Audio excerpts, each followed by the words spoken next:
All right, red light's on. Hopefully we're here.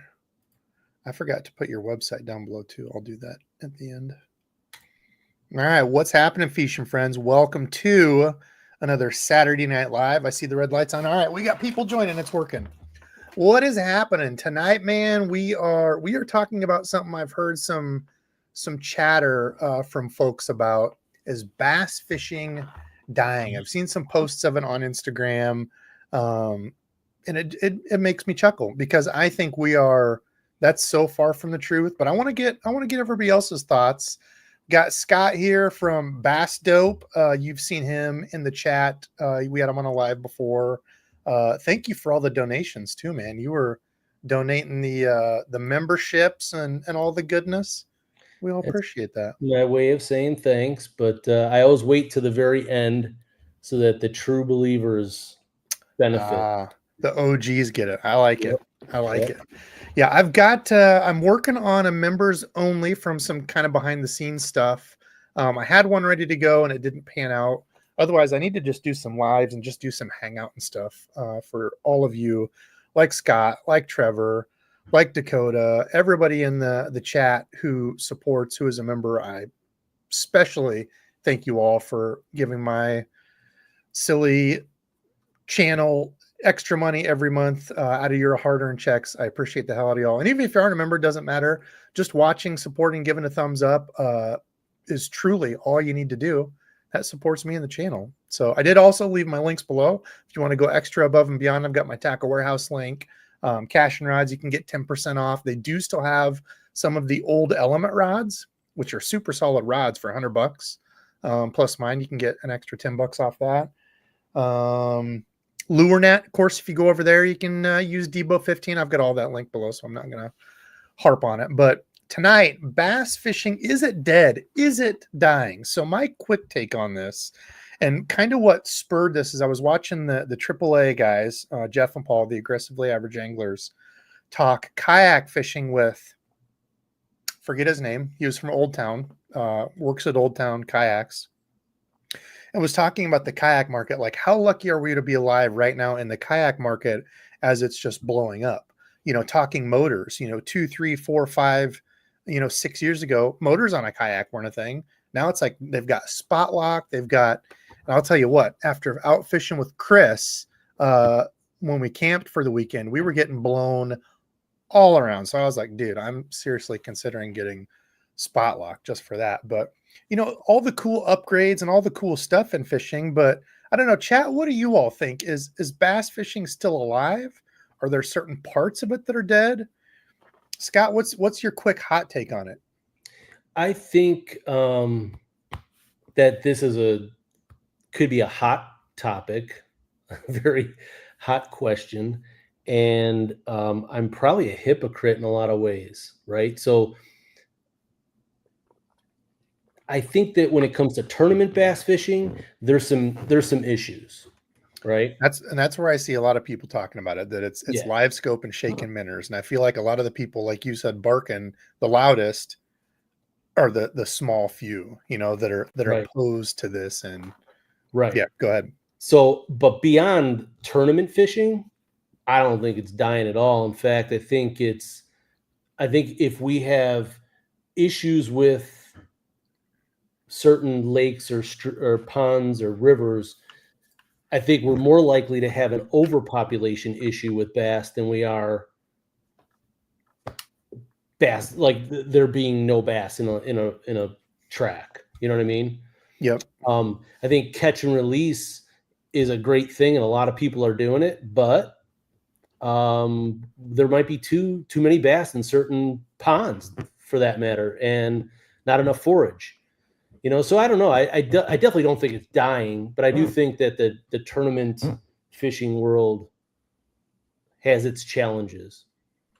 I agree. And I'm not like, I'll watch bass fishing, like tournaments and stuff when it's on. I actually used to really like MLF. I know, me too. MLF took the heat, but it was interesting. They had really good coverage with the cameras. It was, you had the periods to kind of keep you, in check-in. It felt more like a regular sport to me. Right. Yeah. Whereas with but like Bassmaster or any sort of big five, it's like you wait till the end. You don't really know. It's a guess. They're keeping the fish, holding them all day in a live well, taking them to someplace weighing it. It's just rough on the fish. And like Yep. bass are tough, but there's some aquarium fish that you move them from one aquarium to another and they'll die if they get under a little bit of stress. Yeah, Imagine. and they say depending on the temperature of the water, the mortality rate goes through the roof. That Oh yeah, in, hot water. Yeah, in and like hotter water. 80-degree water or something like that, that there's almost a 90% mortality rate from a tournament. I was looking at that today. I was like, I don't know if that's accurate or anything, but that's crazy. Yeah, I would hope, like with the big shows, as much as they have to help keep them alive with the live well aid and other stuff. But yeah, I mean it's a gamble anytime you do that. That's why I like the MLF. You weigh it, put it back in, Yeah, I do way too. less stress on the bass. So yeah, I don't know. Tournament fishing, it's not something that I like that I go out of my way to watch. But if it was on, MLF, I would kind of catch it. But it's that select few, and it goes back to the whole argument that I've had before that fishing is so different and weird to be considered, quote, a sport. To me, it's like a paid hobby. And Yeah, I've kind of talked about that before, that it's not an even playing field. Everybody can be fishing the same lake, but it's still, you've got, some guy could have different electronics. One guy could have a different boat, they're yeah, fishing for things that have their own way of thinking and doing stuff. It's not just us 10 people on the exact same court, with a ball playing basketball. So I don't know. It's a very weird deal. And I think that's a very hard thing to market to people to watch, because if you look at bass fishing itself, it's a very small category of people who fish. So yeah. it's not just like everybody that fishes is going to watch bass fishing. You've got, just this small sector. So I think we hear a lot of barking from the tournament people, but from let's say not tournament. Let's just say, oh yeah, and Scott, thank you. Ryan Lilly from Old Town. Yeah, that was a good listen. Listen to that, guys. Go support the AAA guys. Also, while I'm thinking about it, I did bring this up here. Oh, except I don't have the screen brought up. Make sure you do go check out Bass Dope Lures. We've had them on before, but gracious enough to offer up a giveaway tonight, a special Bass Dope box of lures, which we appreciate the heck out of you doing. It's got some cool stuff. What's been your number one like bestseller lately? It's still the candy jig. Is it really? This is in the order of. Wait, are you under jigs? Like the main page, it's in order of bestseller. But yeah, the candy jig is still. Oh, okay. Yeah, so if you guys haven't checked these out, I had a good day last year, the year before, until I broke off. But this color was absolutely crushing it. The last I also color on had, there is like you're inspired by you. yeah, there was. Is that the one? Is it more black on top? Yeah, there's black and it's purple on purple and a little bit of dark and black. There's no brown. Yes. Yep. This is the other one I was throwing. Both of these are sick colors. Yeah, I'm not a huge fan of brown, but I like the black on the top of this one. Yeah. But yeah, I had a good day on that until I broke off. These are sweet, but the big one that I want to share, because I get asked all the time, are these. If you're looking for EWG style net heads, I try to support Bass Dope whenever I can, because he makes them. He's making the same thing I'm making. Same so mold. get them there if you want them. I don't make them and sell them. So, and also this is another one. Let's see, where is it? Do you not have your A-rigs up? Yeah, it's just you're in jigs, I think. Oh, they're under.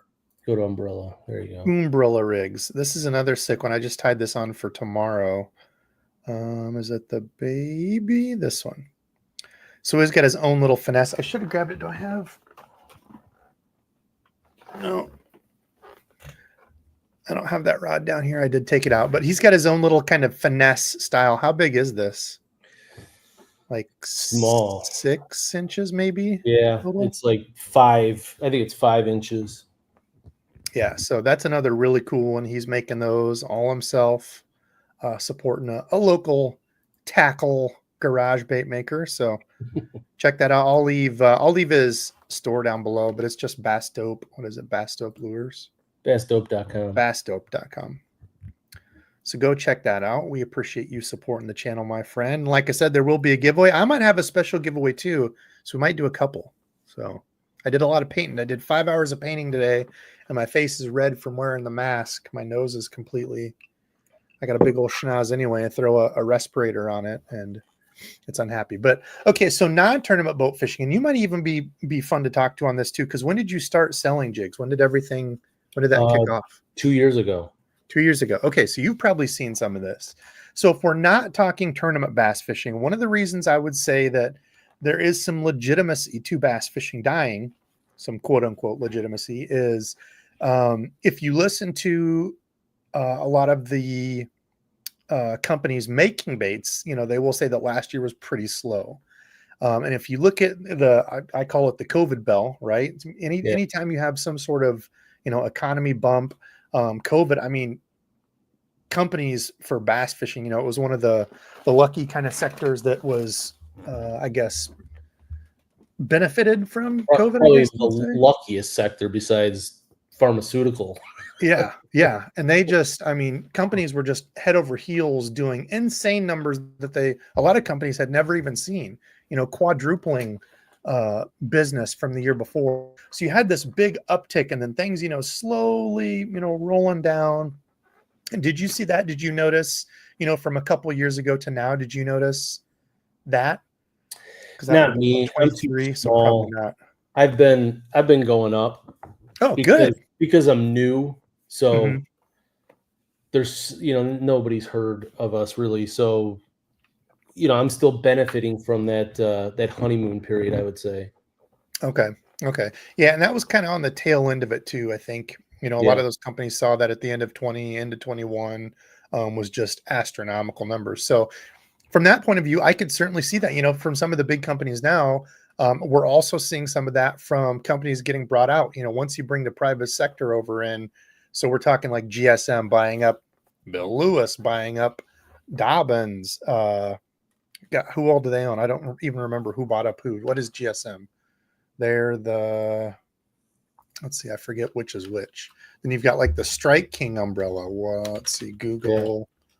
Yeah. What does GSM own? GSM brands. So let's see. They've got a crap ton of hunting stuff, which I didn't know they were in all of that. I think that's where they started actually. And I should share this. And we've gone over this before, so this isn't anything earth shattering, but it's just interesting to see this kind of, the private sector getting into this stuff. So this is GSM. Look at all the companies. They talk about a juggernaut. Wow. SOG, Stealth Cam, Walker, Cold Steel, all these hunting things. If you've seen Muddy, and they own Bill Lewis. Let's see. I think didn't Bill Lewis go over to them? Well, yeah. So they've been over for a while. So Bagley, Bill Lewis, Big Bite Baits, Bonehead Tackle, which I don't know them. Buka brand, so like your Buka bull shads and stuff. Buckeye lures, Cuda, those nice little blue scissors. Wow. Actually, who was it? Was it Chris? I think Chris got the bigger shears. Dude, those things are no joke. They snip through braid like freaking butter. Wow. Yeah, Dobbins, Frog Factory, that's the frog for the boom boom frog. Northland, Phoenix Rods, Robo, Steel Shad, Yamamoto. Jesus. So you're seeing some of these, giants. Yeah, like Pure Fishing. Mr. William in the house. Pure Fishing is another one. There's another one that has what's the other? I don't remember off the top of my head, but yeah, just a crap ton of companies, right? So that could be either a good or a bad thing. A lot of times when, a big company with that sort of overhead buys them out, they're able to do so much more. Some of these smaller companies that were just, cut to the end where they can't hire people. They can't. On the other end of that, Dobbins Rods, that was the big,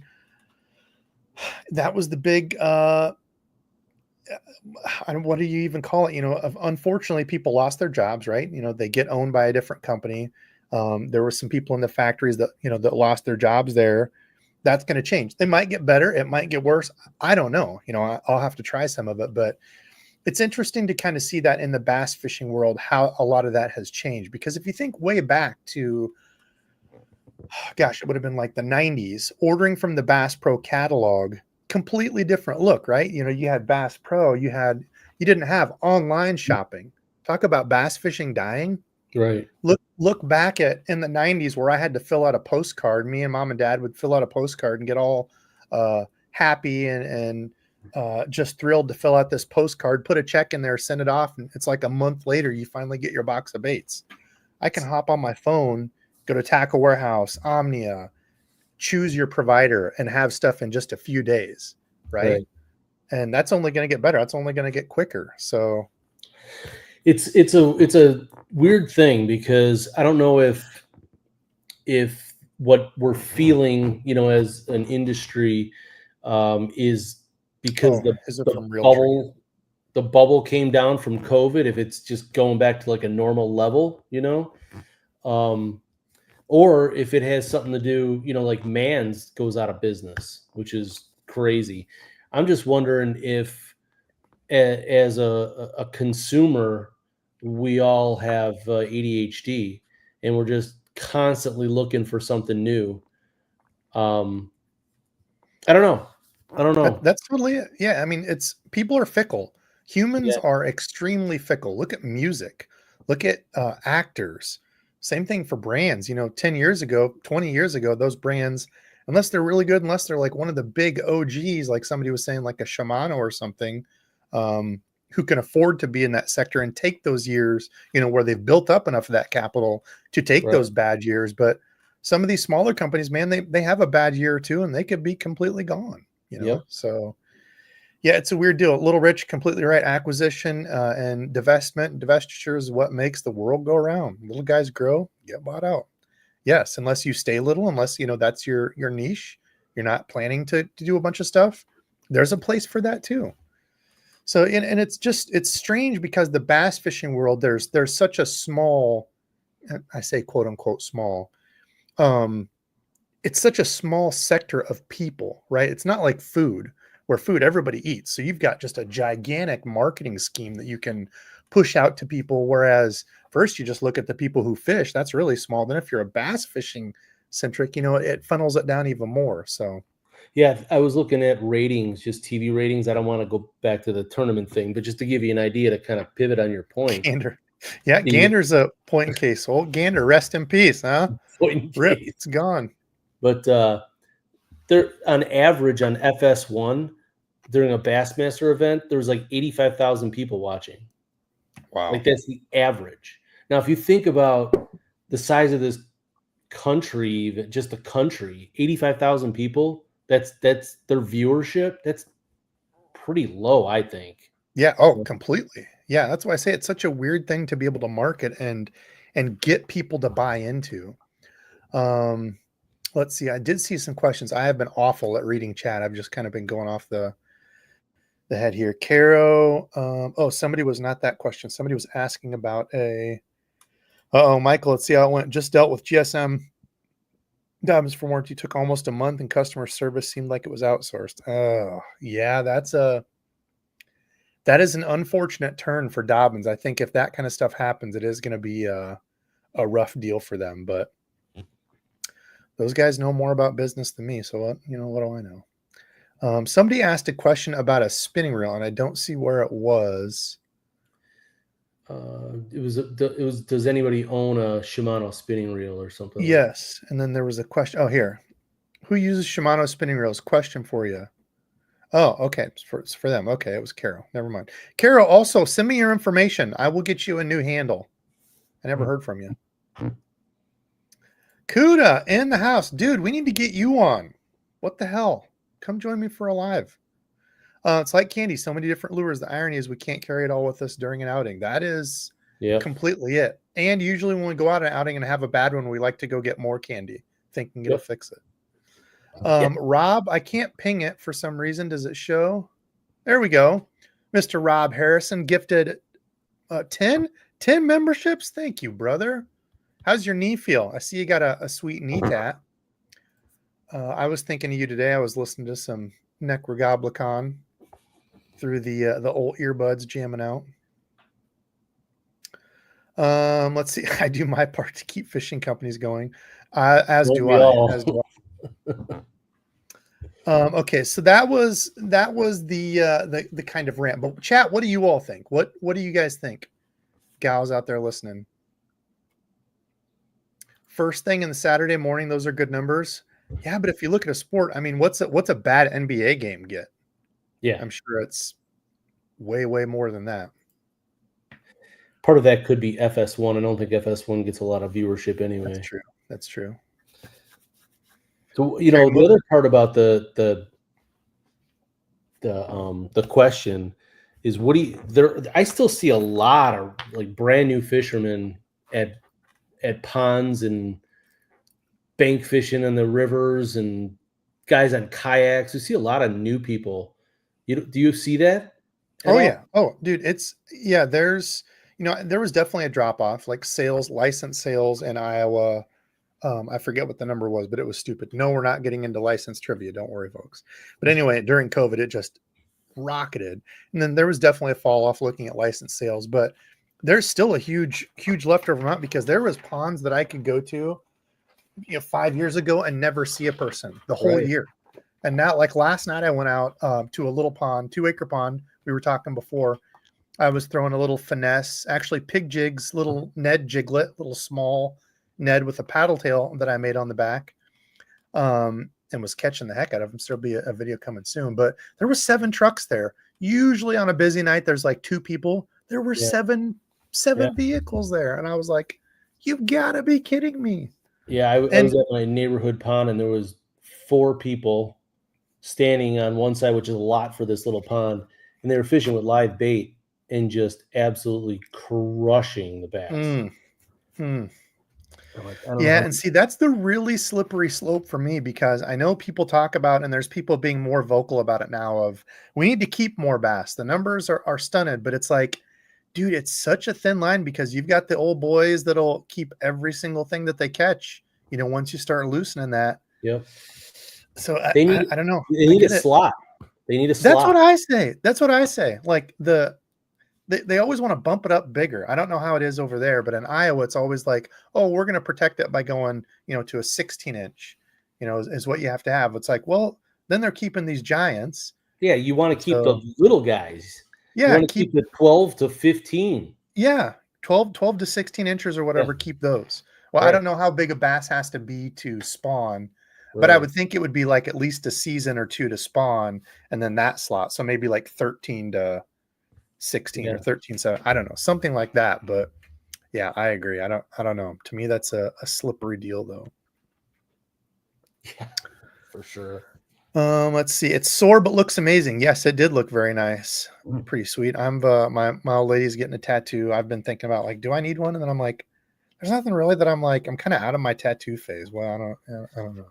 That's yeah, I got to that point too, and I have work that needs to be done, but I'm done. So I Yeah, yeah. didn't finish. Boat ramps are always full on the weekends, dude. Absolutely.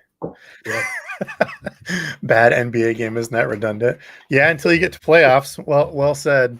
Especially for the Bulls this year, man. It was a rough go. What the hell is wrong with my wheel? Stuck on something. All right. Let's see. Kuda, I think the bigger companies are overextending. As an example, rod makers doing lures.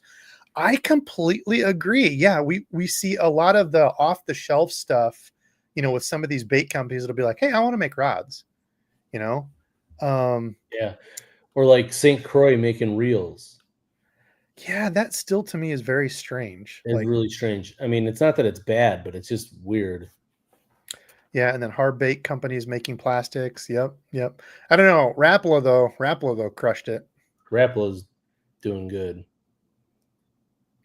I've been fishing for a few years. More new people. Can we get boat registration trivia? I forgot that I'd have to pay tax on the yak. Uh-oh. Yeah, gotta have that. Let's see. Yes, we need a slot. I can't keep fish, makes me sad. Liza's in the house. What's up, Liza? And the bucket brigade takes everything. Oh, Mr. Randall Williams Sully. I didn't get your box out. I was painting for like 5 hours today, but I will say that for you and the kids, if I can grab it, it's a heavy one. I've got a big old thick box full, stuffed to the brim. I could barely even get it shut. So he's going to share some of his stuff with the troop members on their fishing escapades. So let's see. You eat bass around here, you might get superpowers or a disease. Yeah, I eat bass. Absolutely. I mean, to me, they taste just the same. As they have a little bit different firmness, but yeah, as long as they're in size, and I never keep the big ones, but Sure, they taste good. We used to eat them all the time when I was a kid. Yeah, yep, yeah. I mean, back in the day, and that's the crazy part is talking again about the kind of the bell curve. You look at the beginning of bass fishing. Bass Masters, BASS, right? Who was it? Ray Scott that was big into getting the whole, catch and release deal going because, hey man, you had your biggest five, you were keeping them on a stringer at the end of the day, and those were going home with you, and just fish the hell out of them.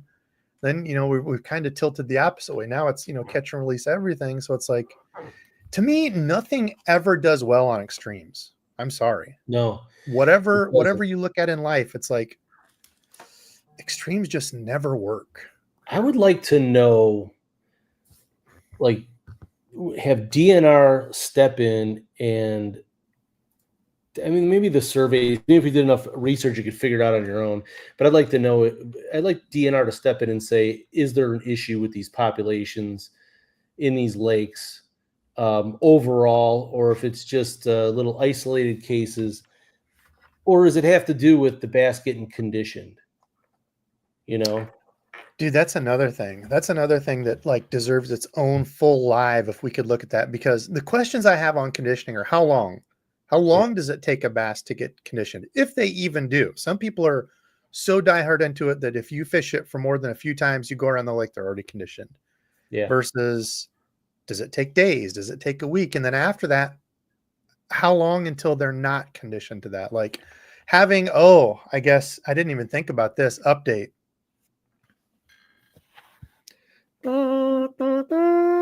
Fudge stripe has passed. Wow. All of the fish and everything have passed in DEBO'S basement. So we actually had a fire. It was like 2:00 in the morning. Wow. Yeah, 2:00 in the morning, and fire alarm was going off. Ran over to the thing down here in the basement because I'm like, upstairs is fine, didn't see anything. Come down here, of course it's dark, and there's a fire over in the corner. Some of the fishing heaters cords caught on fire. So luckily we caught it earlier. Thank God we were home. Yeah. Oh my God. Or it could have been awful. Just kind of did a small damage in the corner. But it threw out the circuit on that side and everything was dead. Everything ended up dying off on the other side. I got rid of all my tanks, everything. I'm like, I'm done with it. Wow. It was scary as hell. But yeah, unfortunately, fudge stripe perished in the fire. So did it you was put it out scary. with did you have a fire extinguisher? I didn't. That's one thing we're gonna get though. I've had that on my Amazon list. I was looking at them just to see size. No, don't have one. I had a wet towel, quickly ran it underwater and patted it out, and thank God, dude. Smothered it. So yeah, scary as hell. Unfortunately, fudge stripe is no longer with us. But the crazy thing is, conditioning him like to feeding. Now that's a whole different deal, and that can go with any sort of stock pond. Every time you feed them, the feeders go off. They learn that. But would it have to be daily? I just don't know. I don't know about the whole conditioning thing. I read this book. You've probably heard of it. It's a classic. It's called Knowing Bass. It's one of the best bass books you could read, and you can't even find it anymore. You could rent it out at a library, but buying them, they're like $300 and $400 for this book. Jeez. A really good book. But the guy who wrote it was this. See, the guy that does the night fishing, does all the night fishing to catch the big fish? No, this guy is a scientist. Oh, okay. And he actually worked for Berkeley. So he was one of the guys that was involved in creating the whole scent thing. Creating power bait? Oh. Yeah. And I don't know if he created power bait or if they created something that led to power bait. So the timing is iffy. But anyway, he had some great examples of conditioning in there. They did so many tests at Berkeley. For example, like a rattle trap. The fish get conditioned to a rattle trap super fast because they associate the sound with the pain. They do feel pain. They're not. Some people say they don't feel anything. They do feel it, and if you fish with the same rattle trap without switching it up, and they get conditioned to that sound, they won't bite it. But he said there are certain baits they don't ever get conditioned to, like a wacky worm, Like a soft or plastic or something. or a Ned, something like that. They can't get conditioned to it because it mimics their exact prey, and there's no sound profile or consistent scent profile that they can key into and be like, oh yeah, I don't want that. That makes sense. I mean, flukes. You look at like a fluke and a Senko, and I mean they've worked forever. Yeah, I don't. and they will. Yeah, I He don't did know. That's say, a whole. to answer your other question, he said that if you miss a fish, it takes about 15 minutes before you have a chance to get him again. Circle around and get it. Or I think if you catch a fish, they'll bite again in some period of time, but it could be up to 6 months later. They had times. They remember for 6 months that they got hooked. Maybe What? it's a rattle trap. I don't remember, but they did tests on all those questions that you had, and they had I'll have data. to check that out. Yeah. Ray, let's see. Somebody asked about the Spro. I have not used any of the Spro rods. We can get into some spring rod reel lure talk. That's the second half of it. But if anybody else has thoughts on, I'm trying to get through the comments, thoughts on bass fishing dying, it just kind of makes me chuckle. I think we're in a time, the whole fishing industry, totally. Obviously there's some changes, but I think we're in a time that we're pretty damn lucky to have such a catalog of lures and rods and reels and boats and anything you want. I mean, it's up to your imagination on how you want to fish. But these Christie reels, I am super interested in. I wish they weren't $229. It is a magnesium frame though, so that's going to be part of that cost. So I'm guessing this is like what, 6.2 ounces. This reel looks sweet. I really want one because those knobs, I do love big knobs. I cannot lie. Say what you want. I know people chuckle, but dude, I am so sick of companies putting sissy little reel knob handles on. This one looks great. I would really like to try it. I don't know if it looks, I'm guessing it's a Doyle, like a Korean, same Luz, Abu, same type of factory is what it looks like. But I don't care because I want that purple one right there. I think that's the 7-speed or the 6-speed. 6-speed. Ugh, I want one. Spro, send me one of those. If anybody has a hookup at Spro, tell them send me one. Yeah, otherwise I've not used any of their rods or anything, so I can't help you there. Ray, yes. Chris and I were out a couple weeks ago, did a little camping trip. We had a extremely fun day. Each of us caught one, almost 5. I think each of us got another 4-pounder. Chris really got the size. He caught quite a few good ones. But yes, we caught some good fish. I had a day of catching like 10 glide bait fish. I think a 3.5 was the biggest on my glide bait, which I know that's tiny for glide bait people, but for a dummy like me that never throws it, it was fun.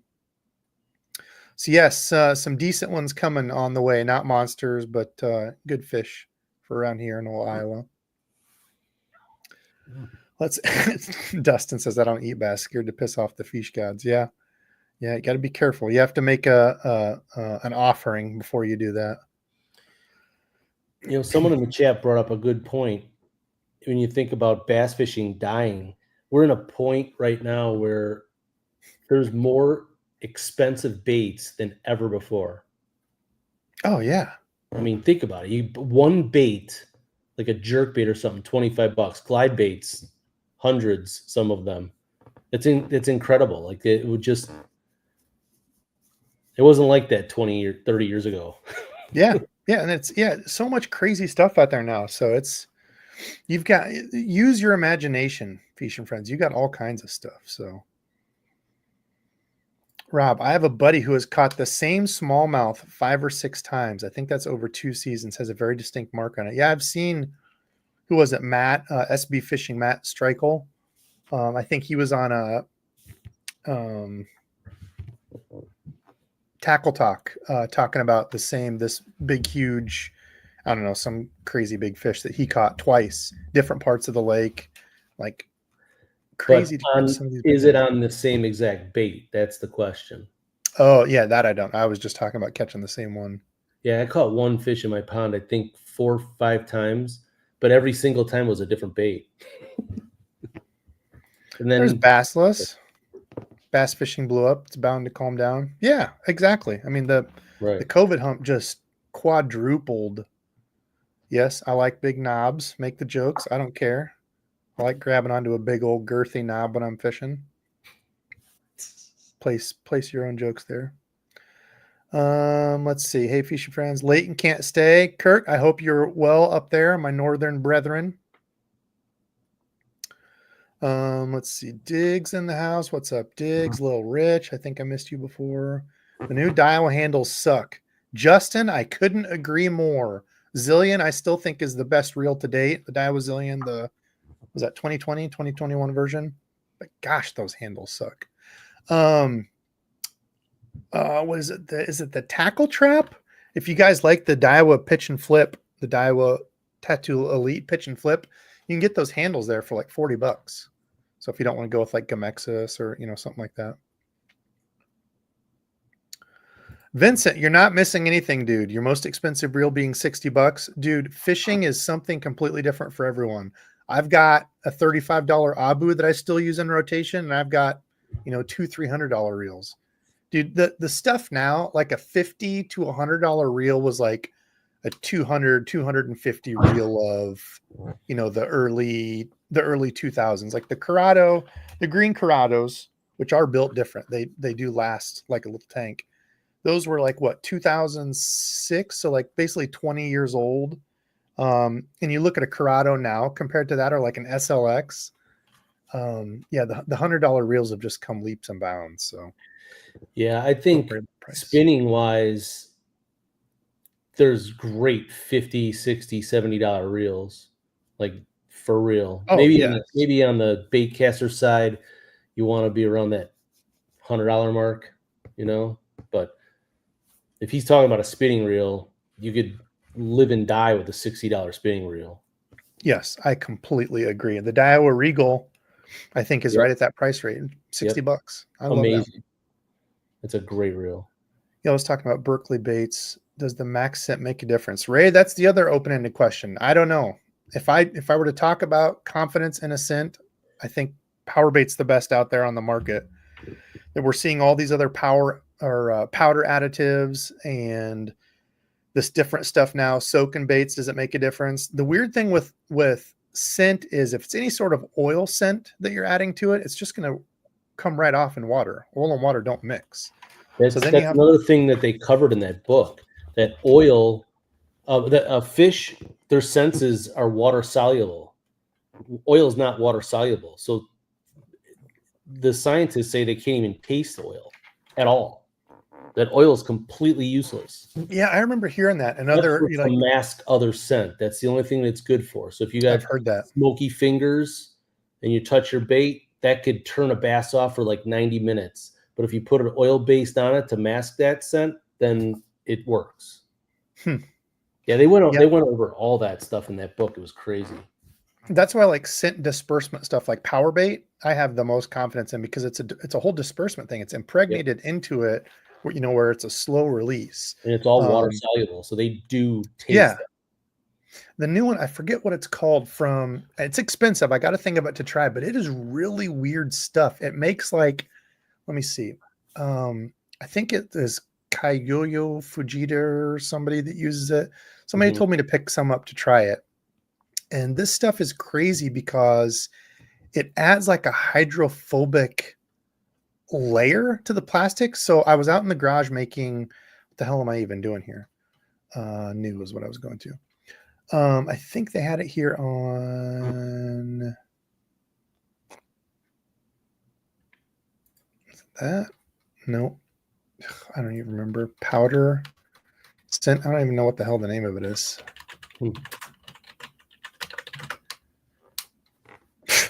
Scent powder, and it's all power based stuff that comes up. I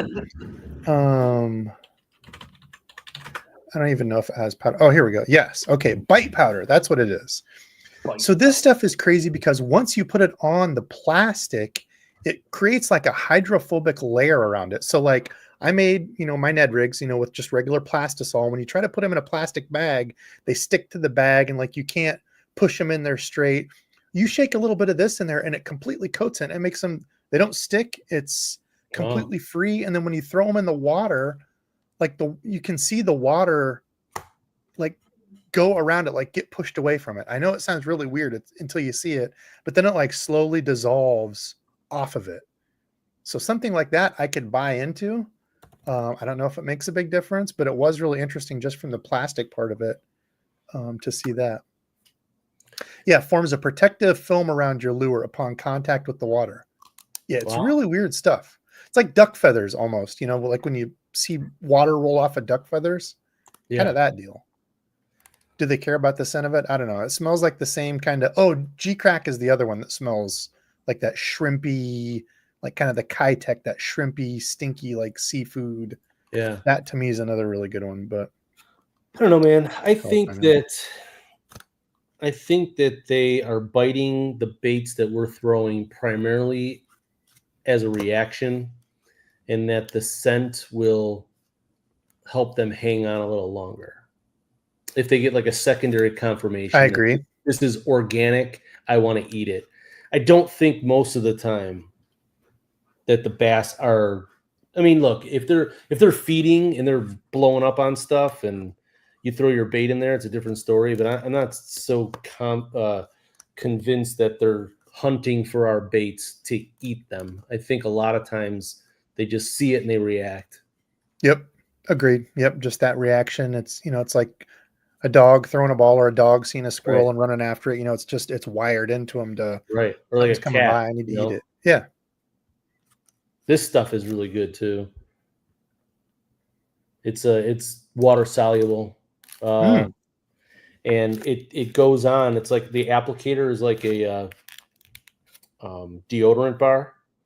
So it comes across real waxy, if you will. But you can put it on. That's nice too, because if you have a date, you can just throw some of that on. Yeah. Put it on one side. Hey, you into fishing? Right. That might work if she's into fishing. Boom. Let's see. Like a bathroom doorknob on a fishing charter. That's a good one. What was it? So one of the, Little Rich says, smells like a bathroom doorknob on a fishing charter. Oh, gross. That's disgusting. It's like a shrimp powder. Yeah, that's kind of what it smells like, is like a shrimp something seafood. Let's see. What else do we got? Do I ever use cork sealer? Do I have one that I like? I have not. I would hit up Tackle Junkie. He seals all his. I've never done it. I have never.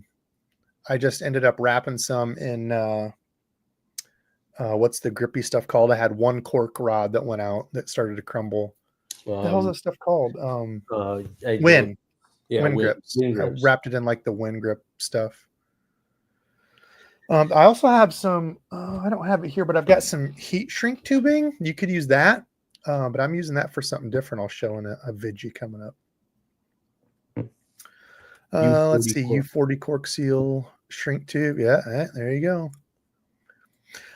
Okay, so Bob, yeah. Any new lures, any new spring stuff that you're looking to try, or anything that you think could work this year that's maybe different from your norm? Or are you throwing the jigs? Are you going to live and die the jigs and be like, screw it? I actually, before this, I went to the rods that I just had out, and I cut off all the baits just so I'd show like every nasty bait that I've been throwing. But what have been your top ones? Huh? Ooh, I've been throwing a lot of this guy. Little turtleback blade on there. I like that. He's all beat up from the river. This just a regular old little swim bait has been good. Is that a Mayor? Real good. Oh yeah, with the Mayor. The Mayor is just so good. They crushed those plastics. They really did. And Crush City. I mean, yep. There you go. I've been throwing a swim jig. I've got a swim jig tied up for tomorrow. Shocker. And the little 1/8 ounce on the river. What do you got? The missile baits baby D-bomb on there? Yeah, I started carrying missile baits in this online shop because. Oh, cool! I didn't know that. Yeah, I've got missile baits. I've got some mustad stuff up there, and we've got some I got tungsten weights. I got Bass Dope tungsten weights now. Really? That's Yeah, sweet. yeah. So just some things, because what I wanted, I don't want to be Tackle Warehouse at all, but I Right. figured if I can pair some of these baits up with what goes best with it, or the way That I makes like sense. to fish it, somebody can go there and just get what they need and go out fishing. All in one order and be done. Yep. Yep. Yep. But yeah, I mean, I haven't done anything crazy this year. Everything's been pretty simple. It's been more trying to chase that bite. The bite's been weird this year. By this time last year, we were absolutely crushing fish. It's been But colder than normal. it's been day by day, so I've been keeping it real simple. Yeah, you and I were talking beforehand, and I got skunked like 3 times early this year. And I think all of last year, minus the first trip that Dad and I went out, we were fishing for perch, and it Yeah. was an 8-hour grind of awfulness, not catching anything on the river.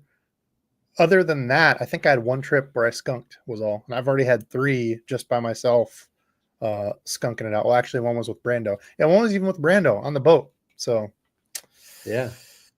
swim jig. What's your favorite swim jig there? What size? Is that a 3/8? Yeah, 3/8. That's where I start, especially in the river. River is going to be 3/8 9 times out of 10. If I'm in a really weedy, this thing's all beat up, so, but if I'm in a really weedy pond, I'll go heavier because I want to get it into that crap so I can just rip it out. Pop it through. Yeah. Yeah, that's interesting too. Ruben, by tungsten now, it's only going to go up. That'll be interesting to see how some of that stuff impacts. Tackle Talk did a deal with the guy from American Legacy talking about it. I haven't got to listen to it yet. I've heard some other people's thoughts and stuff on it, so that'll be interesting to see how that all plays out with the tariffs and stuff coming from overseas and whatnot. I mean, it's gonna happen. I mean, it is what it is. But some of the I there's certain things we have to get from China because we just don't make it here. Skirting material is one of them. I didn't even know that, but like I'm not aware of any skirt manufacturer here in the United States. They're all Making it. Yeah. Yeah. So there's going to be some impact, but the thing is if you end up, for me anyway, if you end up cutting out some of the middlemen, like I was buying from people in the United States, Mhm. then they were buying. You're from just paying China. more. Yeah, Right. yeah.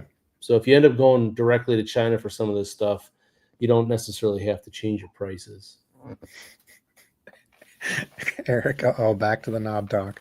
I know somehow it seems like every conversation I end up going back to the knobs. What do I do? For me, let's see what's been working for me this year. So Chris and I had a roll your dice day. It started with chatterbaits. I got to test out both of the new chatterbaits, the Evo Minimax and the Jackhammer.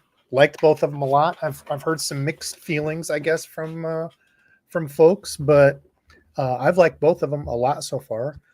Jerkbait, we got on a jerkbait bite. I went to the Solid Maverick, the Rapala Maverick, man. It's absolutely one of my faves. It's so good. Oh, I got to try that. I've heard a lot of good things about it. I haven't done I it. love it. So caught him on that. Chris was throwing a stunner, Berkeley stunner. Caught a bunch. Glide bait. Was there something else? No, so that was all for that trip. I threw a stupid tube the other night, caught a few. Finesse little swim bait. From Pig Jigs, it's called the Jiglet. It's like a little Ned. Just think of a downsized little itsy bitsy tiny Ned with a paddle tail on the back of it. I've had a few random catches. Nothing like super crazy insane of like it's been all this. It's kind of been a hodgepodge of. It absolutely has. Yep. Yeah, trying to figure them out. Like you were saying, the weather's been so up and down. We had a day where it was 80, and then by the next day, that next night, I think it was down to like 40 something. So it was like a 40-degree swing in 24 hours. So I've had a couple of good days on a red trap, but not consistently. Like they'll absolutely smash it and then nothing. Then all of a sudden, yeah, it turns out again.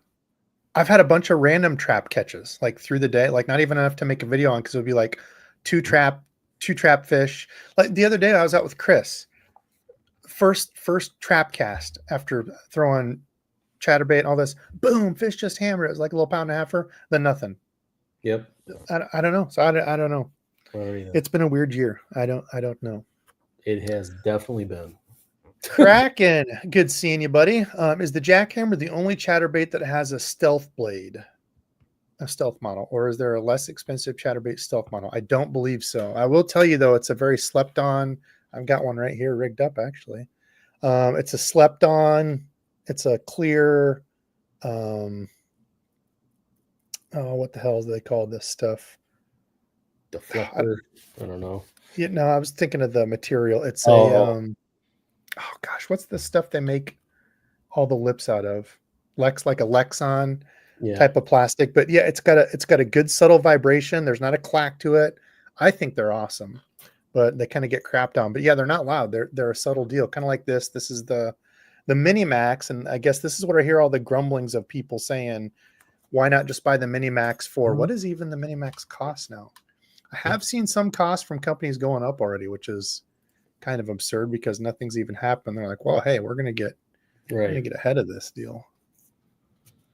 Let's see. So if we go to the Z-Man, some people were asking, I know Jim and I were texting back and forth. He was asking if because he felt that the Mini Max fished kind of like a rock, for its size, it fished kind of heavy. So, okay. So the regular Mini Max is $949. That's gone up, right? Didn't that used to be cheaper than that? Maybe not. I don't know. The Evo Mini Max is $999. And then the Mini Jack is what? Or Baby Jack, I guess they call it. The hell is it? Did I look over it?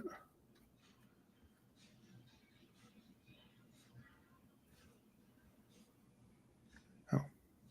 Z-Man Evergreen Chatterbait Jackhammer Baby Jack, $16. Wow. Yeah, I bought a few of them. I liked it. I didn't notice a huge difference between this and the Evo. Doesn't run as good as the Mini Max or Evo Mini. I had high expectations. Okay, so kind of the same thing. I've heard other people saying that the Mini Max runs better and the Mini Max is more consistent. Went to the route hole. None of the 5 I bought run right. Mine ran completely fine. Mine didn't get hung up or anything. I was fishing a bunch of grass though, so I was popping it quite a bit. So I don't know if that was the deal. Kind of sounds like a lot of the same thing. Maybe not running right. Yeah, I don't know. I'll have to try it some more. The one I had fished completely fine. Caught a bunch of fish on it.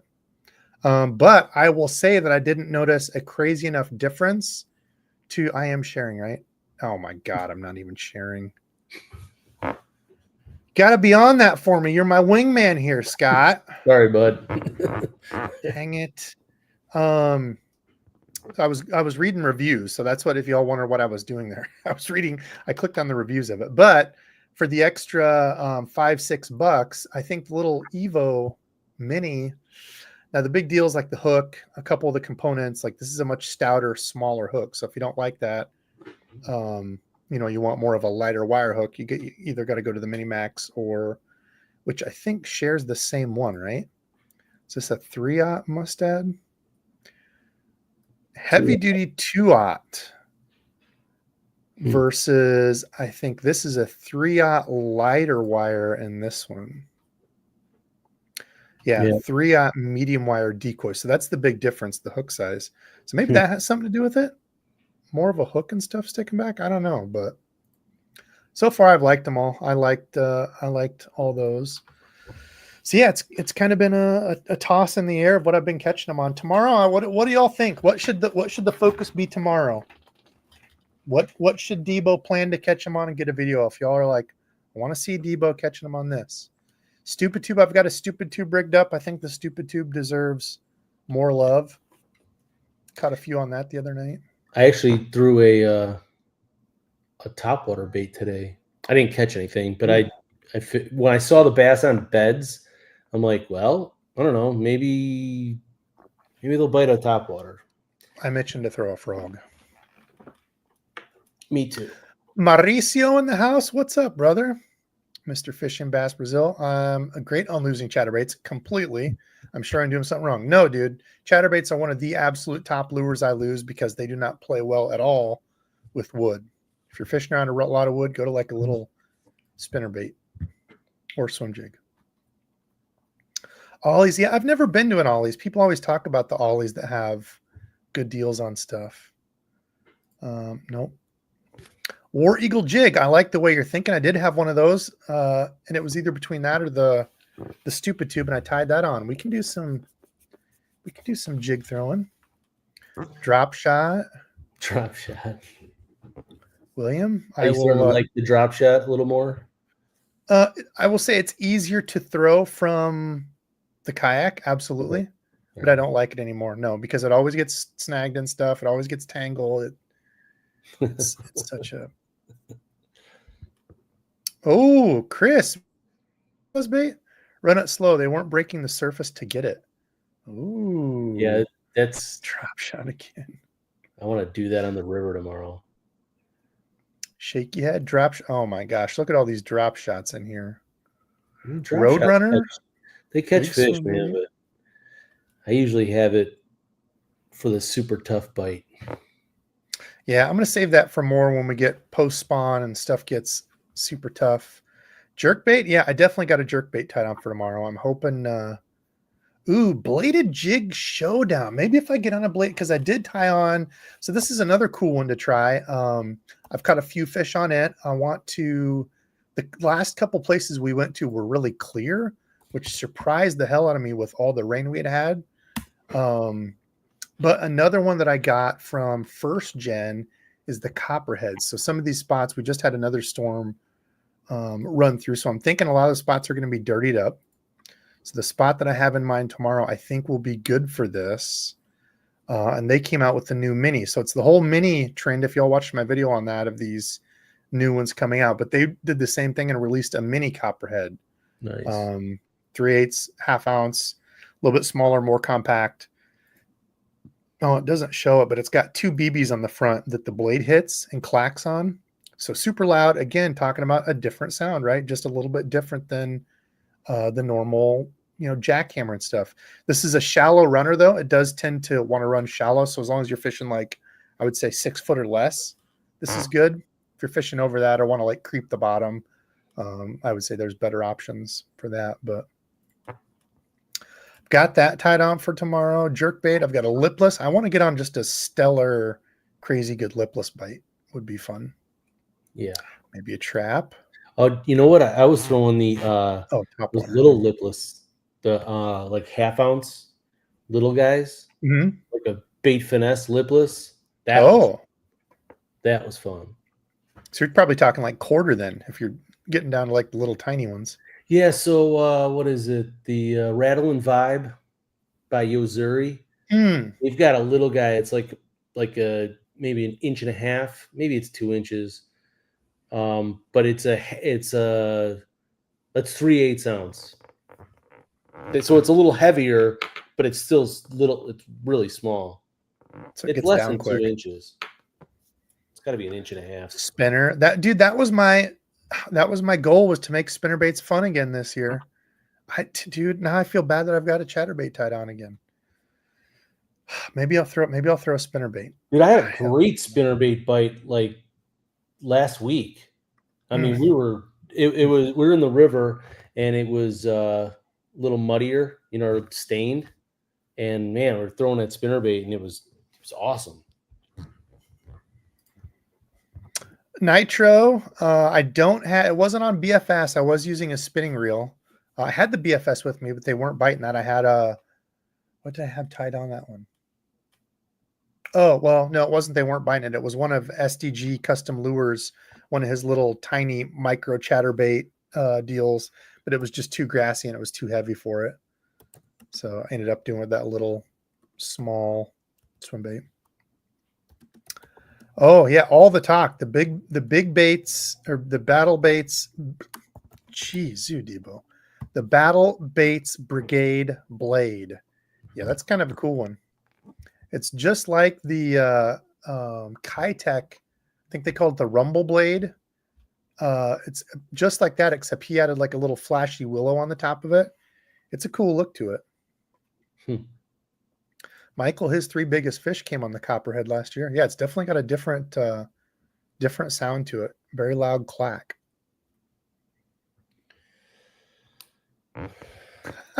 Yes, Real Daddy, I did just mention that. That's funny. Jig and a manor. Jig and manor.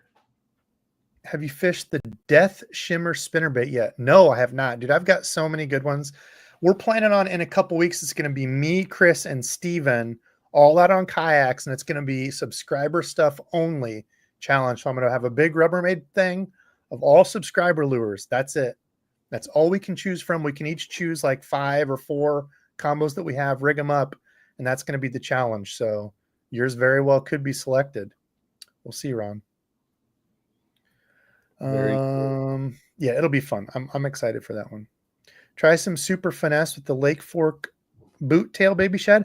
Actually, I want to. That was one I was thinking of on a drop shot. Is the new ones from Great Lakes? They sent me all those new swim baits they had, and that's initially what I started catching fish on because it was cloudy. I had a little finesse underspin, and I got it caught in one of the reeds, and those freaking reeds are made out of like vibranium. Once you get caught in one on the outside of it, you're done. Yeah. Kiss that lure goodbye. And I was fishing from the bank, so I couldn't get out to get it. I was pissed. I didn't have any other like ultralight moving things except for that little jig. But yeah, fishing one of those.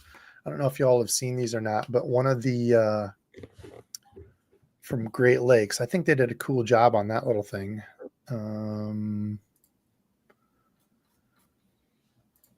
Great Lakes. I forget what it's even called. Something somewhere. Oh, or the Hellgramite. The Hellgramite on a drop shot. Yeah. Looks so good. I wanted some of these. They didn't send me any of those though. So this one of the new drop minnows, or this thing. This is what I was talking about. So this is what I was throwing on their little finesse Great Lakes underspin. It's like their shiner color. Smelt is what they call it, but it looks like a shiner around here. Wow. They got the smoke clear purple, clear water. Yeah. What's the other color I like? They have, this gizzard shad looks really good too. So yeah, I was thinking about throwing this on a drop shot, but I'm like, with it being probably going to be a good bite tomorrow, it's supposed to be cloudy. So I don't know. We'll change it up. We'll see what's biting. I do need to try out the Yum stuff too. Yes, the catacrawl from Yum is great on a drop shot. I just want to throw that on the old Ned rig.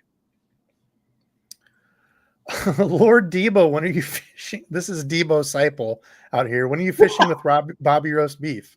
I don't know. Hopefully he's still making the trip out this way. As long as he is, we will definitely hook up. He's got a place to stay. If he comes out my way, he can stay here. But yeah, I don't know. He was talking about doing the kind of the travel cross country, but I haven't talked to him in a minute. Giant worms. Oh yeah, Ray, that's going to be a summer one. So I got some, what are they, like 17-inch worms from SDG. Here they are over here. Hold on. I had to find special hooks. Luckily I had some 7/0. I forget what they are, monsters or something.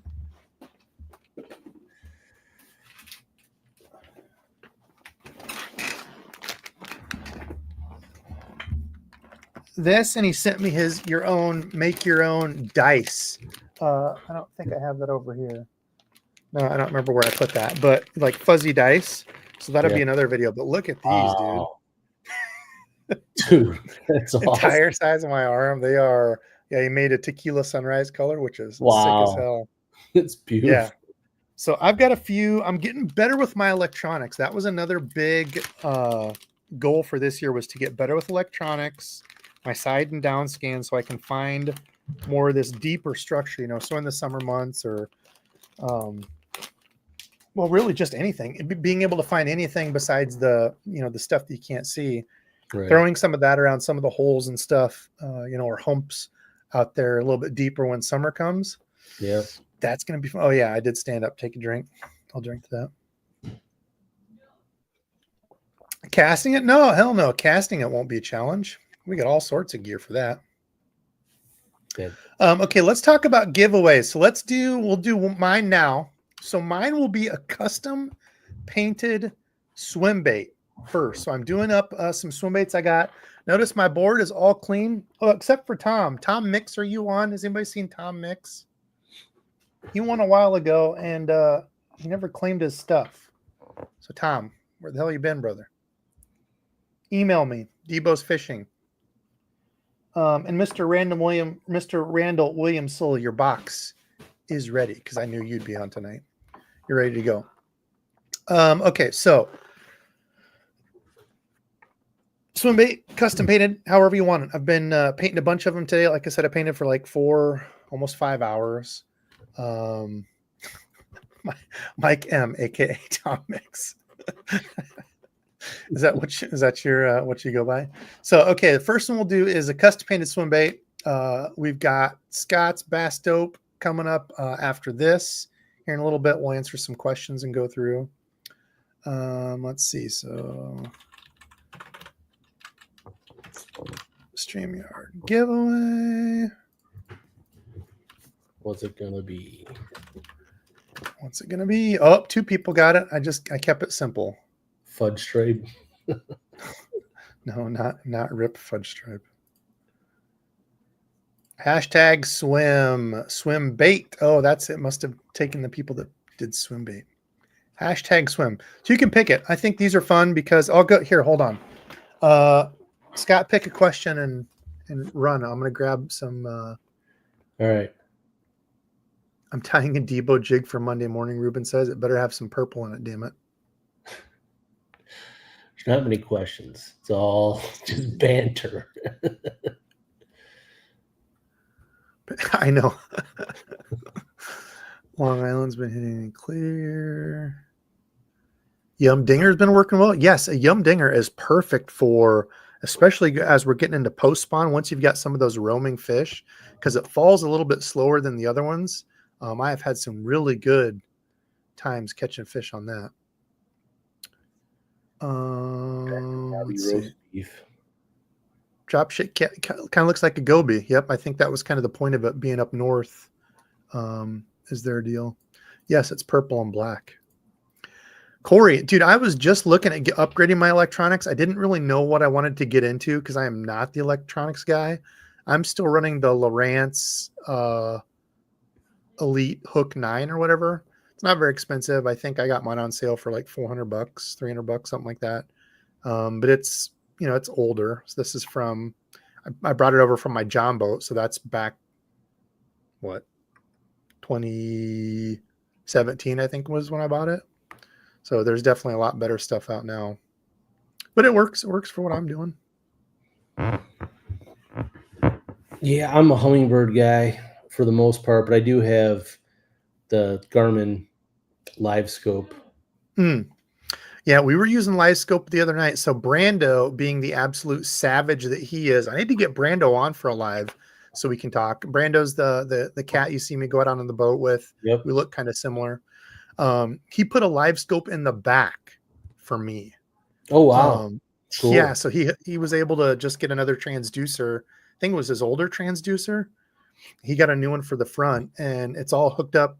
It's all intertwined, so I can look at the one on the dash and use it. And I was able to catch my first fish that I was like, I think that's a fish down there at the bottom of that thing, and I was throwing a stupid tube and caught cool. it. So, yeah, it's a lot to learn, a lot to get used to. People that just say, "Oh, you get Live Scope, you can catch anything." No. Those people are idiots. No, it's not. It's not that easy. You have to know what you're looking at, and I didn't have half of an idea. All right, we've only got 88 people entered for a custom painted DEBO'S swim bait. What the hell? We better get over 100, or I'm not doing it. I'm gonna go grab a couple that I just made. Talk amongst yourselves nicely. Right. So now that I've got all you guys here, I want to tell you a little secret. I'm just kidding. What do we got? Come on. What questions do we have? It was made in the 60s. You guys are all talking amongst yourselves.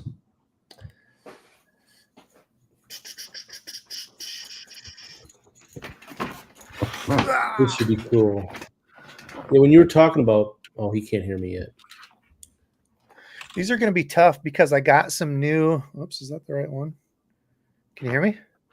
Yep. Or can I hear you? Yeah, there we go.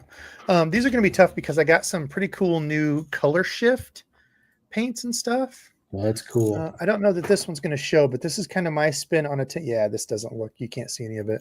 But it's got like a gold green, like sparkle to it. But this is kind of my spin on like a Tennessee shad.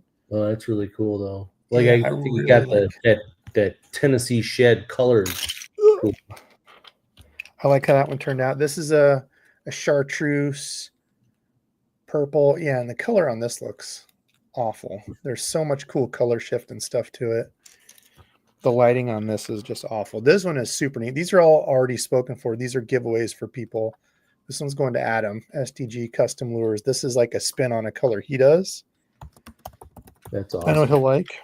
And then this one is, I think this one is going to be Francisco's. This one, the scaling and stuff. Look at that in the light. I've got like the color shift glitter Oh yeah. scale. This one turned out really neat, but That's yeah, really some cool stuff I was able to put together today. I did some square bills, some lipless. Trying to think who else. Adam. Oh, Dersh. Dersh is the other one. I'm getting some stuff. He's another one I need to get wrangled on here to. Oh my gosh, and I forgot to do this. My daughter's been into crocheting. This was like one of her first creations. She made a fish. Oh wow, Which that's is pretty cool. So she's like, Dad, you got to show it. She's 1,000 times better than this now, but this was the that's fish she awesome. made for my my fish cave down here.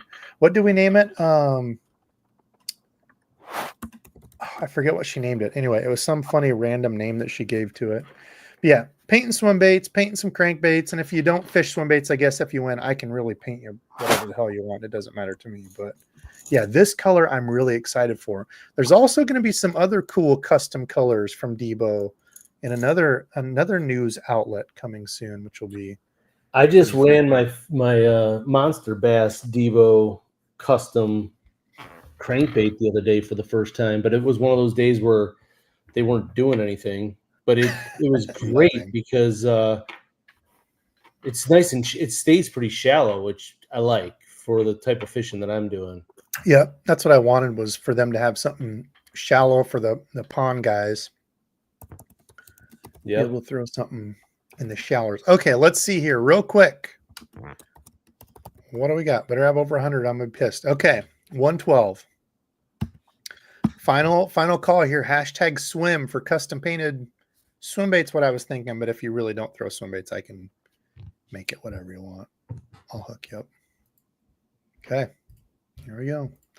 Unless it's Joshua. Joshua, I've got yours on the list. I got a couple cool deep crank bodies that I think you'll really like. Drew Santiago, are you here? Come on, big money. Joshua, I've got your orange ones. I've got a couple actually I'm going to do for you because I wasn't sure what exact body you wanted. So I've got like one that's like a deeper diving little body and more of like a bandit. I've got another one that's more closer to like I think it's supposed to mimic like a OSP or some JDM one, but more like your typical deep diver, like a. There he is. He's here.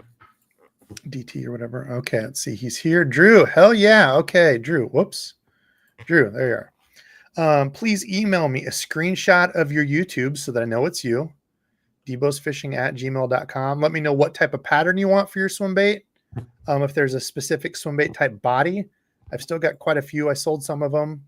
I need to get rid of a whole bunch more square bills because I've got so many blanks I don't know what to do with. But let me know what you want.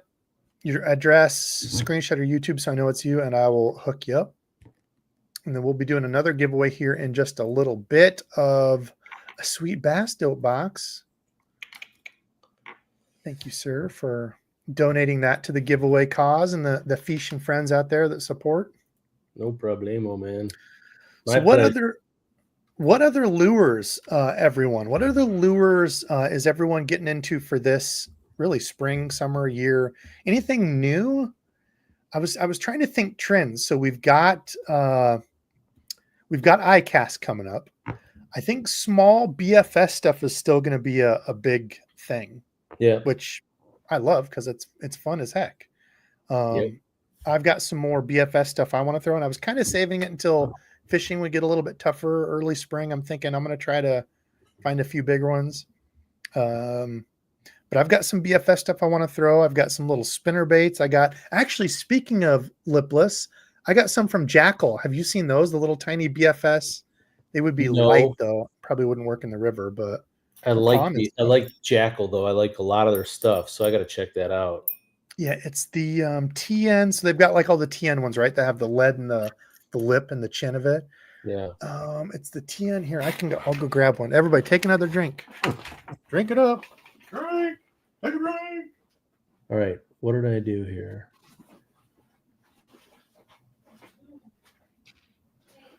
I got to get a new drink. So I was just looking at these today because I was getting my BFS stuff. That's what I did in the ponds, and then I brought the wrong bag ready, so I had nothing that I really wanted to throw. So it was actually a fail. Thank God, like I said, I had Pig Jig's little Ned jig in there because otherwise I wouldn't have had anything moving. And it was so grassy and slimy you couldn't throw anything on the bottom. Yeah, so this is pretty typical in the ponds around here. It's the TN38. So if you're into BFS, this is the TN38. They've got a rattling. This is the silent one. It's 5.1 grams. So whatever the hell that comes out to be in ounces and stuff, I don't know. But that's it. So it's like a little. Oh, that's nice. And all the TNs have like a lead deal in the nose, so it falls nose down and helps it. I don't know that it actually really sits flat, but yeah, these things are really neat. So I want to throw these or stab myself.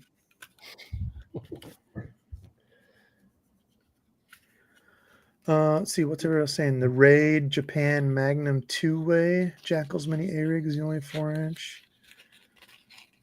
38, I thought it was 30. Nope, the 38, Philip. Yeah, you've been throwing the Jackal.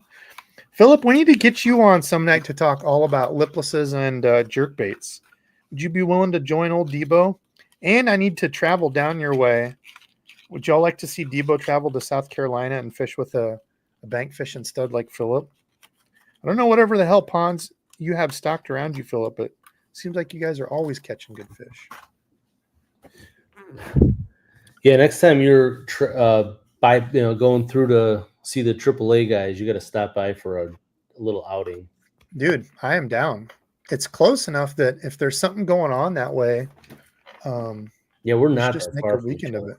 Yeah, because are you outside of Chicago? Come out by you too. Yeah, I'm just outside of Chicago. Yeah, if you ever get over this way, let me know. You got a place to stay, so talk fishing, and we can go catch some dinks in the great Iowa outdoors. Oh, we're not that much different. I mean, we got dink fests around here like crazy. But the one thing that's kind of cool with a couple of the rivers, we've got the smallies. They're fun. Yeah, and see, I just don't fish the river. Like, that'll be really interesting. I'm actually kind of scared to try it. So I'm going to be going up through Minnesota. Well, no, that won't be anywhere close to you. Going up to Minnesota. So that's like what, June or July, the Smalley beatdown or whatever for the kayak tournament series. I forget which it is. I'm not doing the tournament or anything, but fishing some of the backwaters of the river, which I am not a river guy. You have to have a boat that's set up for it, a deep V boat type thing. Fishing the backwaters, I understand it's going to be, not as much current and stuff, but my kayak's not really set up for river stuff. Yeah. Yeah. The river that I'm fishing is not the Mississippi. Oh, okay. Yeah. See, that's when we talk about the like a river here, we talk about going up the Mississippi, and it's like, man, it's a different animal. We've got like the Kankakee River, the Des Plaines River, and the DuPage River. They're all, much smaller than the Mississippi. Like they'd be a feeder creek on the Mississippi. Yeah, see, I just don't do much of any of that. I didn't grow up really fishing that way. Like Dad would go to the rivers and stuff, but I cut my teeth on a lot of the 500-acre lakes that we have around here, and that's just how I'm really comfortable fishing. So yeah. Let's see, Mike, recommendation on a snap swap for a jackhammer. Had one fail for me after years of using them. Let's see. I think the ones they use now are the decoy, the egg style. I do like the egg style ones. Size and stuff, I don't know. I don't know what everybody uses. I honestly don't swap them out. The only thing I always do with my chatterbaits now is make sure where so like the wire's like this, and it has the little thing that comes around that does this. I always make sure on those I take pliers and close it so it's completely closed. So if you get pulling or anything, it's not going to pop off. Because I've heard people with like the elites, or not the elites, the Evos, people talk about those falling apart or the snap failing on it. I just always make sure on all of them, I always do that. I think it's the decoy has the one where it's like 2 round bars.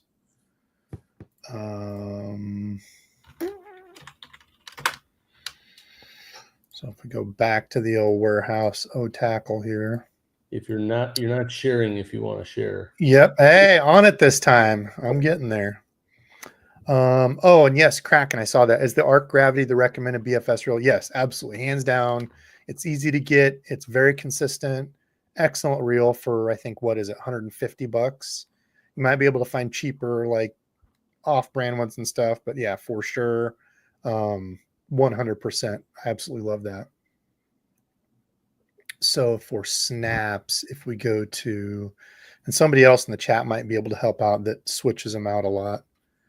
I forget that brands are down here now. So they've got the decoy egg type, which is what they would be using stock on some of the new stuff. That has like the 2 little round grabby things. I don't even know what the hell you call it, but so not this one, not the decoy egg ring. It's the decoy, this one, the egg snap. So it's got like the 2 little round grabby deals. But yeah, I don't know, like size and stuff. I don't even know what size to tell you to get on those. There could be other ones that are even better. I don't know. I've never swapped that out. So hopefully chat can help you out. I would assume owner is like some of the best terminal stuff. I think we've got. Oh yeah, you're probably a good guy to talk to on it too. What do you use? Didn't even think about that. Well, I mean, I never change them out, to be honest with you, but I know that the Mustad Dual Lock snap, I have a number 3 on our site. I think that's too big for the chatterbait. So it's probably, and then of course, I don't remember if the sizes on these go up or down, but I think they go up. Bigger the number, the bigger the. Okay, so it's probably a number 2. See, I saw these a while back. So I think, this is kind of the regular style that everybody uses, the regular, like push it through. So this is the part, that little part there. I always make sure I close that so it's completely closed around it, and take this and close that up. So that way you don't have any worries about anything popping off. But that's the regular. I wonder about these, how these would work. They're like a 2X strong. I just don't know how big they are, but it's welded too. So you don't have to worry about that coming apart. That's a welded joint there. That looks like a great snap. Yeah, I like with that the almost teardrop shape. Yeah. I mean, they're expensive. You're going to pay for it, but if it's a 26-pound rating on that, I just don't know what size that would come out to be. So, yeah, basically, I can't really help you. That's like what I'm getting. Yeah, it's going to be like a 2 or a 3 size. Yeah, that would make sense. I think that's pretty normal. Same thing with your split rings. Like a 3 split ring is pretty universal. Yeah. Okay, let's see. What are their comments before we do a sweet bass dope giveaway? No, my luck is gone. Z-Man Goat was the winner for you last year, huh?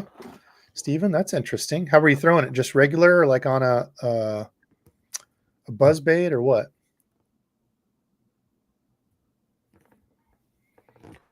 I want a custom S waiver. Bastos, you're on the list too. I've got, there's like 10 giveaways and other people that I need to repay and stuff that I was painting up. And I made a dent in it, but yes, you are on it as well, my friend.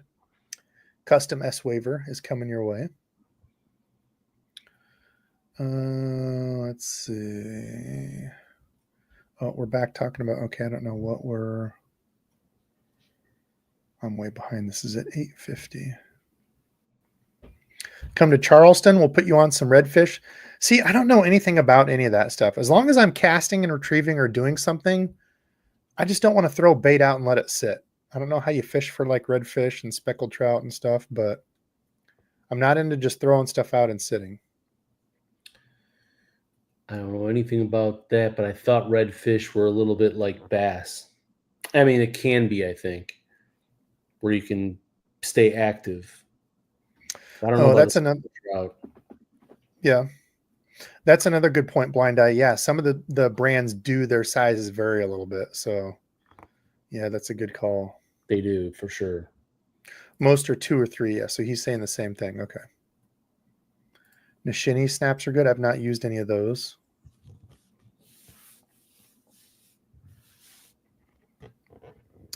Let's see.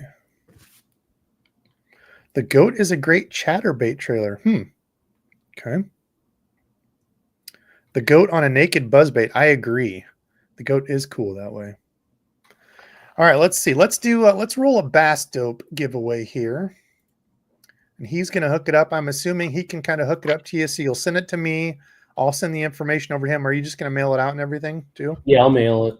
Sweet. Whoever wins, I will try to find. I'd like to find out how they fish, and then I'll cater it to kind of what they like to do. If they're big smallmouth guys, you'll get a different You're a good man. loadout than a largemouth guy. You're a good man. And nobody guessed it. This is an easy one. Think short. Think easy. Oh, Kirk already got it. Dope.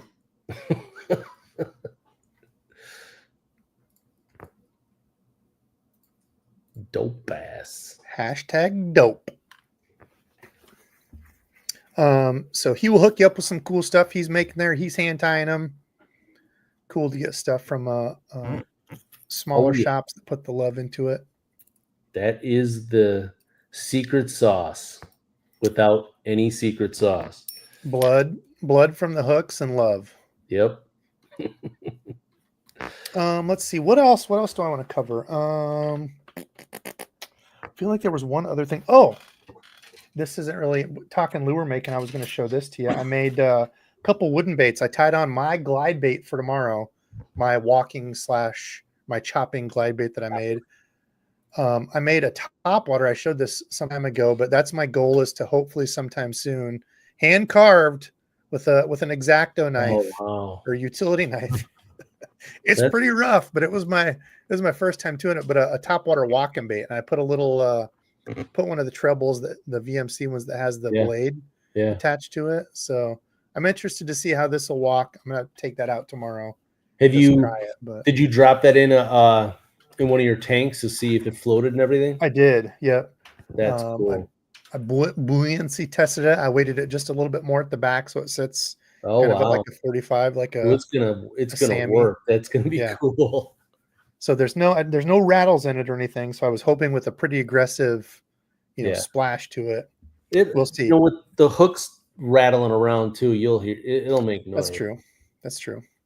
Yeah, my glide bait actually turned out really well. It floats is the only thing. So I had to put wire on the hooks. Yeah. Like when I tested it, it felt like it was there, but it slowly floats up. So I was able to put some wire on the treble hooks, and it sinks now. So I don't know if I ever showed you this. Did I ever show you this? No. I've been playing around with this. So this was I did a design. Oh, it's stuck here.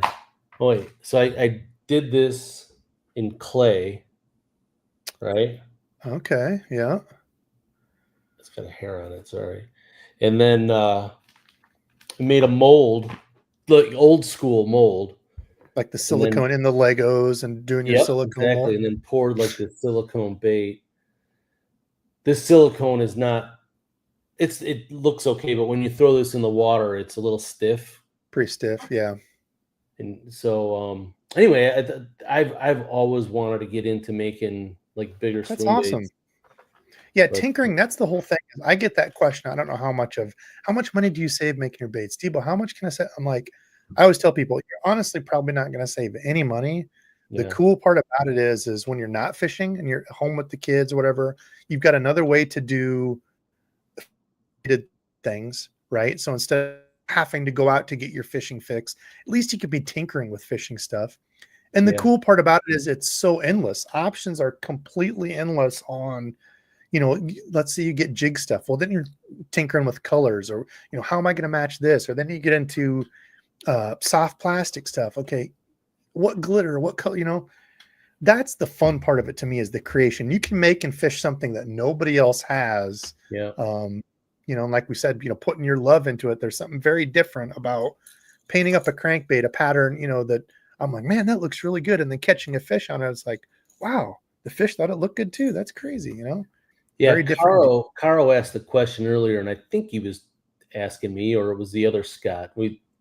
The Scots all get confused with each other from time to time, but it's like, why did you start making the baits? And it really started off with that tinkering, modifying existing baits, then getting into using do-it molds, and then put my own spin on it, and then eventually making custom molds. But yeah, I love playing around with this stuff, and there's something cool about putting your own spin on something and catching fish. Agreed.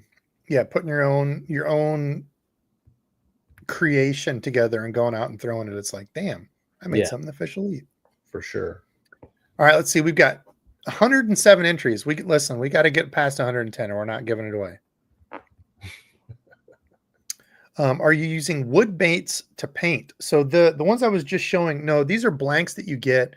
Alternative Lures is the guy that I used to get them from, but good blanks, you have to be very careful in the blanks that you get. Cheaper is definitely not always better. He tests his stuff, super nice guy. So if you're looking for swim bait blanks, he's the guy to go to. I think these are like, they used to be like $7. I think they're like $10 a blank now. But these are supposed to be like the knockoffs of, and I had a bunch of people test these. I used to have my website selling lures that I painted. And I had a bunch of people that threw like the TK Clash, which is what this is.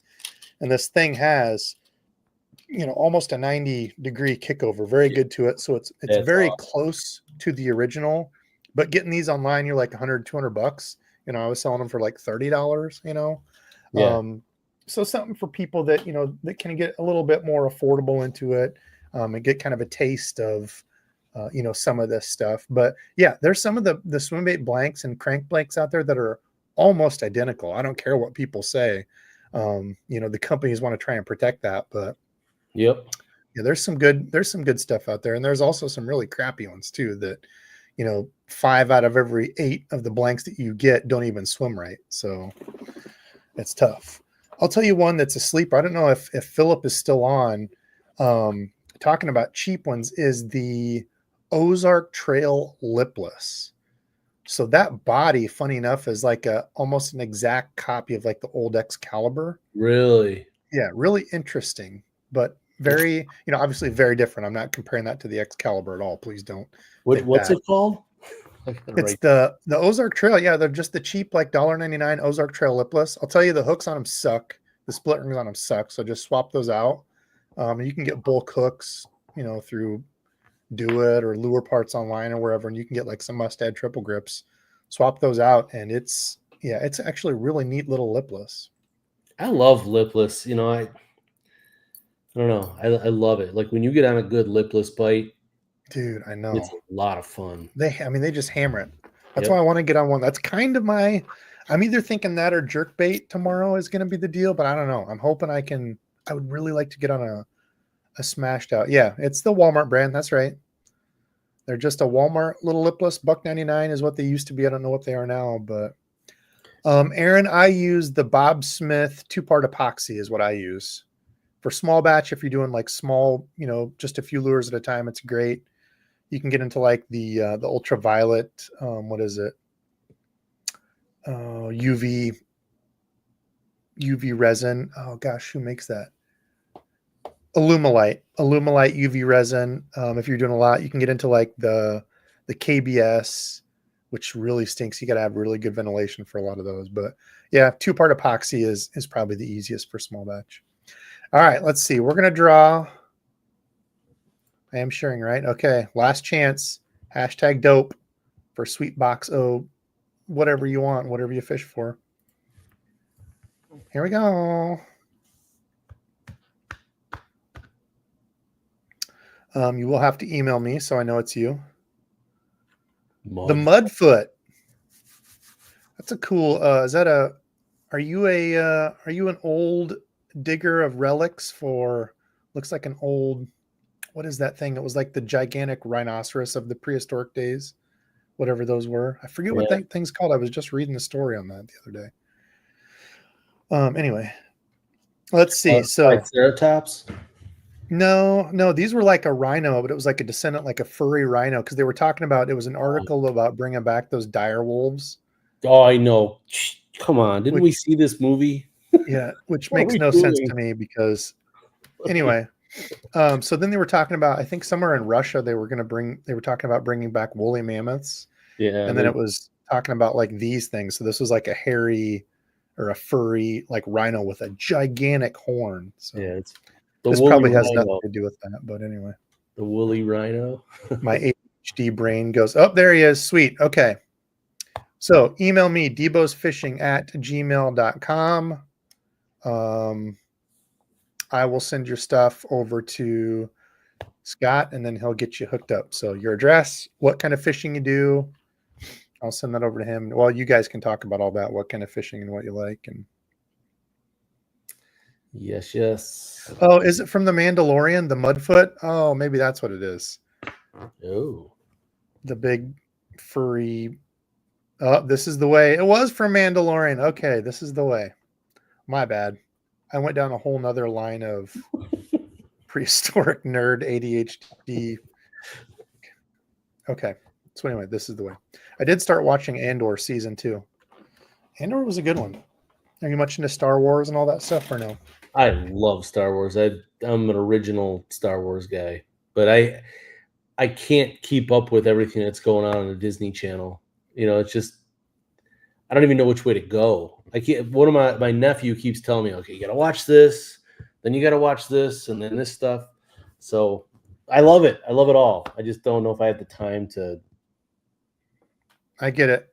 I usually watch one before I go to bed. Either that or shoe cleaning or hoof trimming are my go to bed things. I'm such a freaking old man now. I'm getting salt and pepper in the beard. Yeah. I watch cow hoof trimming to go to bed. Junior, yo, Debo, give the bluegill baits a try. The bellows gill.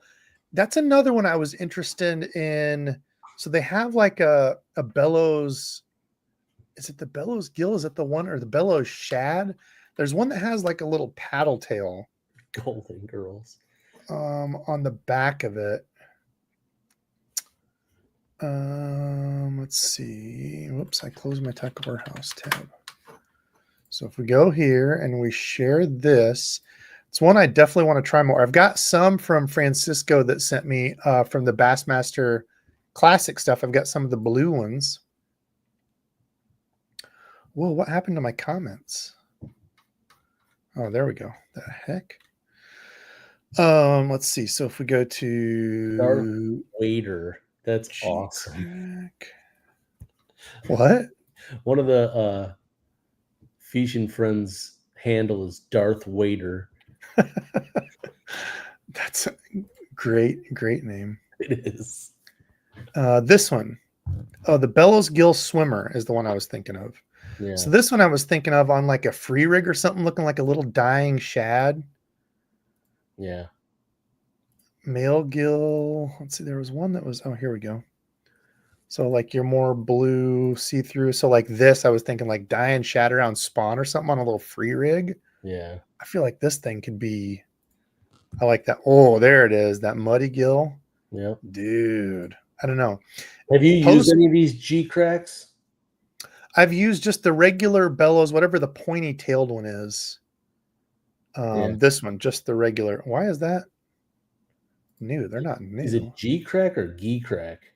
Oh, I have no clue. I always just say G crack, but who knows what the hell it's really called. I'm a guy in Iowa. You got to cut me some slack on my pronunciations. Oh, it must have been new colors. Yes. So like these, I just threw on like a EWG hook, like a lightly weighted Texas rig. It's a really cool bait. So yeah, I've got some of the larger blue ones I'm gonna have to throw. I have so many. I gotta get a couple of these. They look really cool. I'll bet you just the ones with the pointy tail like that would be great on a free rig too. Yep, free rig. That's the other thing is I've heard people are throwing like a naked chatterbait, so they'll take the skirt off and they've been throwing this thing because it runs up and down on a chatterbait. Wow. So take the skirt off and throw that on there naked. It's vibrating and swimming. I don't know which size. Yeah. Probably the 3, but yeah, dude, there's so much fun stuff I want to try. I just need more time. I've got some new gear. We're gonna have to do a gear live soon, but I don't know. What else we got? What do we got for closing questions here? Anything for me? Anything for Scott on bass dope lures or spring lures, or what do you got? Let's get a couple questions here to close out.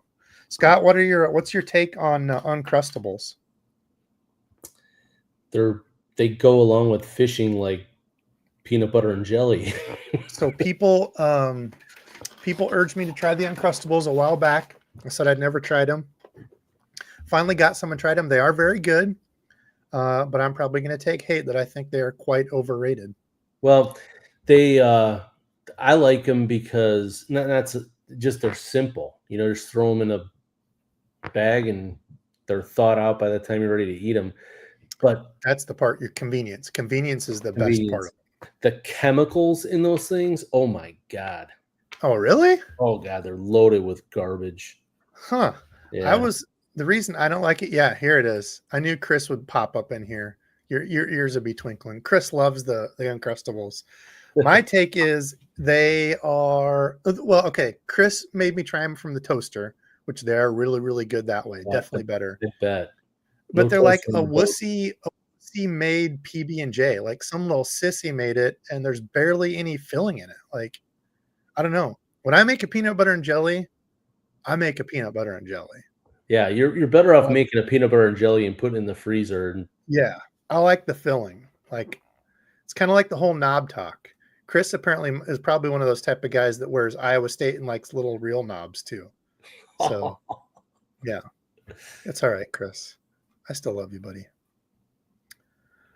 Yeah, make your own PB&J and freeze it. All right. Well, I think on that talk, Ray says, I got to go. Have a great weekend. I think we're doing the same. Listen, all. Love you. Scott, thanks for jumping in short notice. Appreciate you being wingman. No problem. Check out Bass Dope Lures. I'll be a better wingman late in the next one. All good. Everyone, thanks for watching. We'll see you again next Saturday. Later.